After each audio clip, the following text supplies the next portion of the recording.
Hey guys, it's Ryan and welcome back to the Syntax Bite. In this super quick video, I'm going to show you how to do absolute referencing on Excel for Mac. So if you're familiar with Excel for Windows, you might know that you can press the F4 key to make a cell reference absolute. And what I mean by that is that as you drag the cell down, it won't actually change. So if I reference A1 here, if I drag it down right now, it's going to automatically adjust to A2, A3.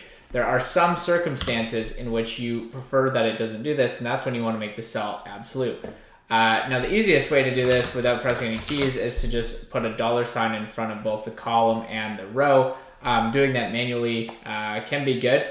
There's nothing wrong with it, but you might want to be able to use a keyboard shortcut. If you're on Excel for Windows, you can use the F4 key to toggle a reference between absolute and relative. But if you try doing this on your Mac, you might find that instead you're pulling up Spotlight, which isn't what you want to do.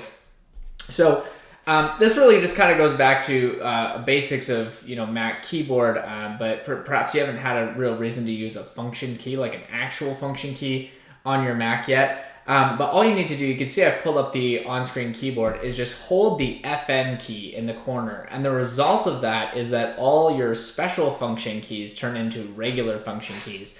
And now if I press F4, I can toggle between different reference modes, right? So relative, absolute, and then absolute row, absolute column, etc.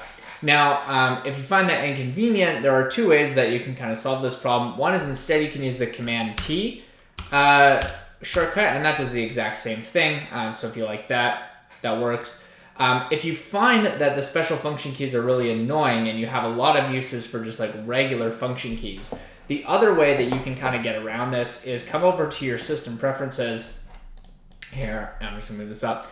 If you search for function keys in system preferences, you can hit this toggle that says use F1, F2, etc. keys as standard function keys. You see when I click this, now my on-screen keyboard has them reversed. So they're function keys by default, and if I hold my FN key, that's when they get back to be those special functions. And so now, even if I'm not pressing anything, if I hit F4, you'll see it's toggling the absolute reference. So lots of ways to get around this problem, but if you were working in Excel for Mac and you hit the F4 key and you're like, what the heck, that didn't do what I wanted it to do, how do I actually do this? That's how you do it. I hope it was helpful. Once again, it's been Ryan on the Syntax Bite, and I'll see you in the next video.